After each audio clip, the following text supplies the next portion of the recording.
Afrizal Wahyudi Ahmad SIK MM. 9. Penata tingkat 1 Ajat Sudrajat SH. 10. AKP Anggi Eko Prestio STK SIK. 11. Ibda Sumardi SHMH. 12. Ibda Novansari Hidayat SH. 13. Aibtu Heri Wibowo SH. 14. Aibtu Roni Effendi Sembiring SH. 15. Rifka Anwar Hadi SH. Dari bidang hukum Polda Jabar dan penyidik Direktorat Reserse Kriminal Umum Polda Jabar yang beralamat di Jalan Soekarno-Hatta nomor 748 Bandung, serta penyidik Satreskrim Polres Cirebon Kota yang beralamat di Jalan Veteran nomor 5 Kota Cirebon. Berdasarkan surat kuasa khusus bermaterai cukup tanggal 21 Juni 2024 dan surat perintah Kapolda Jawa Barat nomor sprint garing 1653 garing 6 garing hub titik 6.5 garing 2024 tanggal 21 Juni 2024 dengan ini akan memberikan duplik sebagai berikut. 1. Bahwa termohon menolak semua dalil-dalil yang disampaikan oleh para pemohon dalam permohonan dan repliknya kecuali terhadap apa yang secara tegas telah diakui kebenarannya oleh termohon. 2. Bahwa termohon tetap pada pendirian semula sebagaimana dimaksud dalam dalil-dalil jawaban tertanggal 2 Juli 2024. 3. Bahwa setelah mempelajari replik yang disampaikan oleh pemohon, termohon berpendapat bahwa replik tersebut tidak dapat mematahkan dalil-dalil yang disampaikan oleh termohon dalam jawaban tertanggal 2 Juli 2024. 4. Bahwa dalam jawaban tertanggal 2 Juli 2024, termohon telah sampaikan kronologis penanganan perkara dan tahapan-tahapan yang telah termohon lakukan dalam menangani perkara sebagaimana yang telah termohon bacakan dalam jawaban tersebut. 5. Bahwa termohon sepakat pemeriksaan pra-peradilan terhadap permohonan tentang tidak sahnya penetapan tersangka hanya menilai aspek formil, yaitu apakah ada paling sedikit 2 alat bukti yang sah dan tidak memasuki materi perkara sebagaimana diatur dalam pasal 2 ayat 2 Peraturan Mahkamah Agung RI nomor 4 tahun 2016 tentang larangan peninjauan kembali putusan pra-peradilan. Namun termohon perlu jelaskan bahwa tujuan penyampaian keterangan saksi-saksi, bukti-bukti yang diperoleh dalam penyidikan serta pendapat ahli yang didapatkan oleh termohon bukan hendak memasuki materi perkara, melainkan menunjukkan bahwa alat bukti yang diperoleh termohon mempunyai kualitas bukti yang kuat sehingga pantas untuk dijadikan alat bukti dalam perkara aku. 6.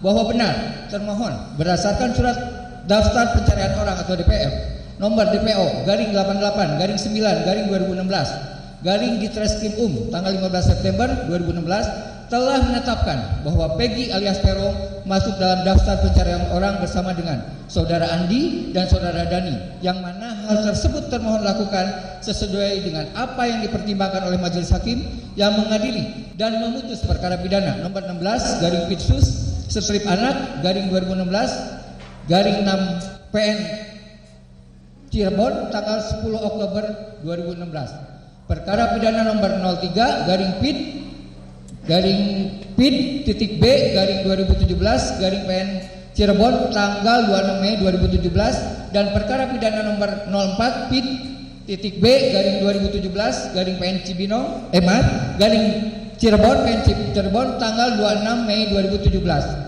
Atau dengan kata lain, termohon dalam menetapkan pemohon dalam daftar pencarian orang atau DPO sesuai dengan pertimbangan ketiga putusan dimaksud. Bahwa adapun dengan dalil pemohon yang menyatakan terdapat perbedaan antara orang yang masuk daftar pencarian orang atau DPO dengan diri pemohon, dalam hal ini termohon sudah jelaskan dalam jawaban tertanggal 2 Juli 2024 bahwa terdapat saksi-saksi yang menyatakan bahwa saudara Peggy Setiawan alias Peron yang saat ini menjadi tersangka adalah Peggy alias Peron yang dimaksud dalam ketiga putusan di atas. Keterangan saksi-saksi yang telah dilakukan pemeriksaan tersebut di atas diperkuat dengan adanya bukti-bukti yang telah dilakukan penyitaan dan juga dikuatkan dengan keterangan ahli Inafis saudara Eko Wahyu Bintoro SH MKOM, sehingga sangat tidak beralasan hukum apabila pemohon mendalilkan bahwa ada perbedaan antara Peggy Setiawan alias Peron yang saat ini dianggap berbeda dengan Peggy alias Peron dalam ketiga putusan tersebut. 7. Bahwa pelaksanaan gelar perkara di dalam jawaban termohon tanggal 2 Juli 2024 pada halaman 5 angka 7 mencantumkan pelaksanaan gelar perkara pada tanggal 21 Mei 2024, sedangkan di halaman 36 huruf B termohon mencantumkan tanggal 19 Mei 2024. Perlu termohon jelaskan bahwa pelaksanaan gelar perkara di halaman 36 huruf B sudah dilakukan perbaikan atau renvoy dan telah disetujui oleh pemohon di muka persidangan di hadapan hakim.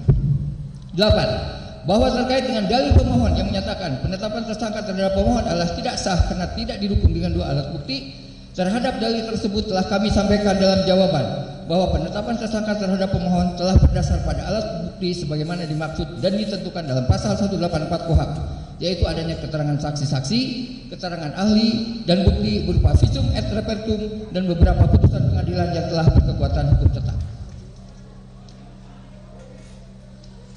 Bahwa terkait dengan ketiga putusan dari Pengadilan Negeri Cirebon yang telah berkekuatan hukum tetap, ahli pidana yang telah dimintai pendapatnya oleh termohon menyatakan bahwa ketiga putusan tersebut tidak ditemukan adanya dissenting opinion atau pendapat berbeda oleh hakim dari sisi substansi yang mempengaruhi perbedaan amar putusan.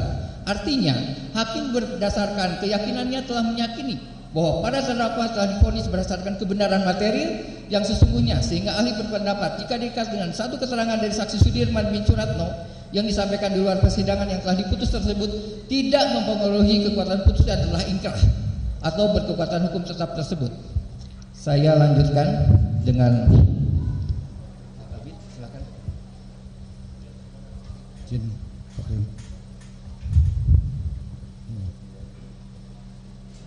Bahwa terkait dalil pemohon yang menyatakan terjadinya kerancuan bahwa pemohon diperiksa dan hasil pemeriksaan tersebut dituangkan dalam berita acara pemeriksaan tanggal 22 Mei